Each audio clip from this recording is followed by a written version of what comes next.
je suis Dr Mdaoui, votre détective clinique. Et c'est avec un enthousiasme fou que je vous accueille pour cette session de révision intensive. Aujourd'hui, on va littéralement décortiquer un cas passionnant pour vous préparer aux examens cliniques, en se penchant sur le fameux syndrome de choc toxique. L'idée ici, c'est vraiment de transformer la théorie des bouquins en véritable réflexe clinique. Alors, préparez de quoi noter, parce que l'enquête commence maintenant.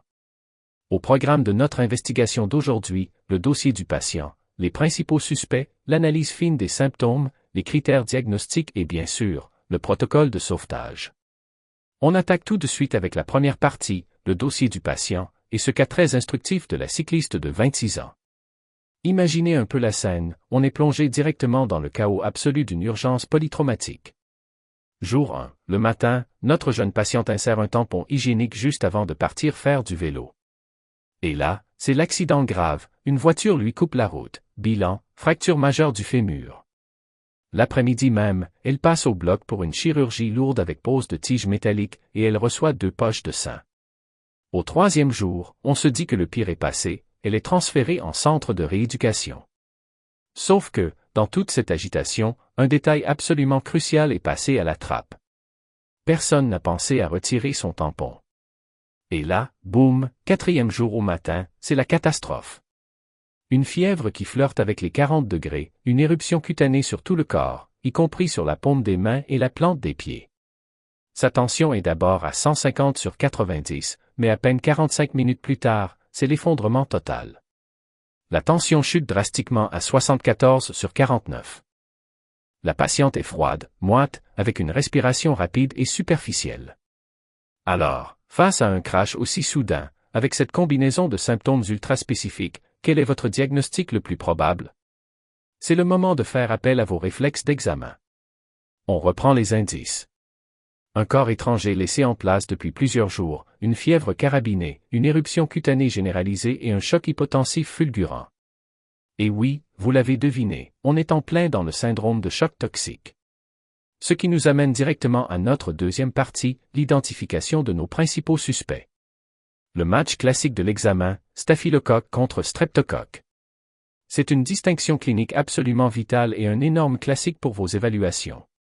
D'un côté, le staphylocoque.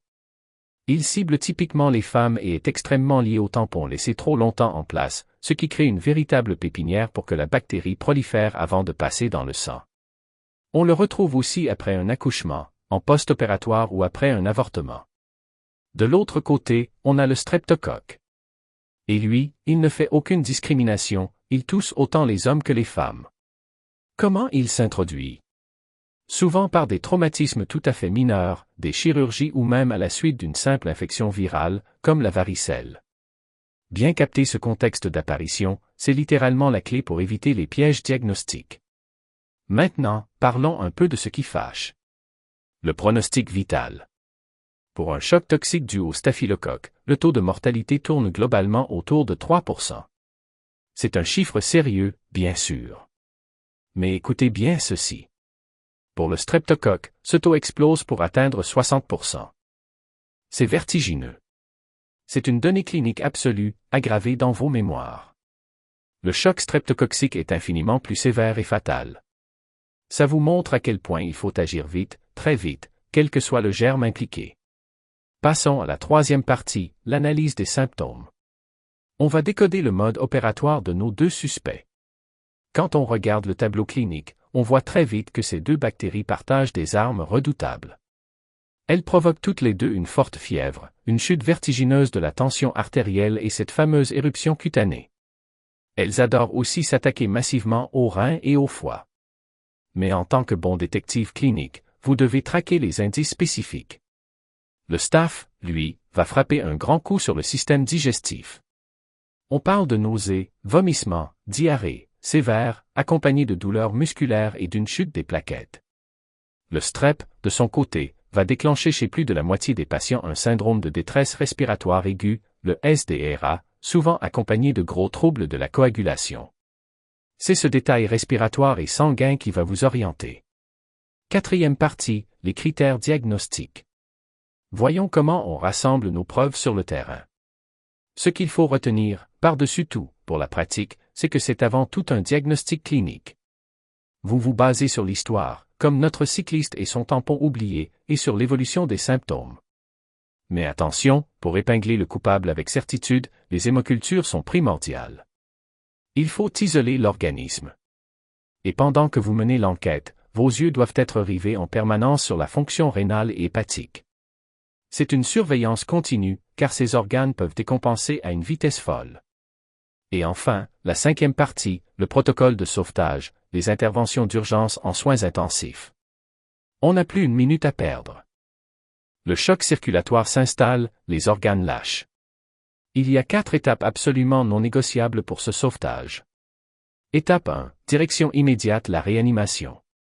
Et surtout, on retire la source de l'infection. Si vous laissez ce tampon, la bactérie va continuer à relâcher ses toxines, et tout ce que vous ferez ne servira à rien. Le contrôle de la source, c'est la règle numéro 1. Étape 2, on envoie les fluides de manière agressive pour remonter cette tension.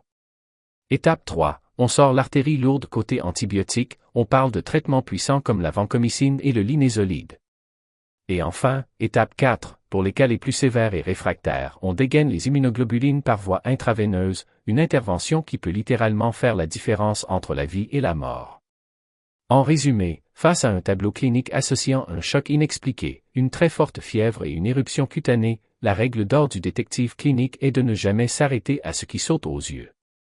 Il faut fouiller, questionner l'historique et toujours chercher les sources cachées. C'est exactement cette vigilance qui permet de sauver des vies. Alors, je vous laisse sur cette réflexion. Si un objet aussi banal qu'un simple tampon oublié peut déclencher une tempête inflammatoire aussi mortelle en quelques heures à peine, quelles autres sources silencieuses risqueriez-vous de louper lors de votre toute première garde aux urgences? Aku ingin menjadi mimpi indah dalam tidurmu. Aku ingin menjadi sesuatu yang mungkin bisa kau rindu.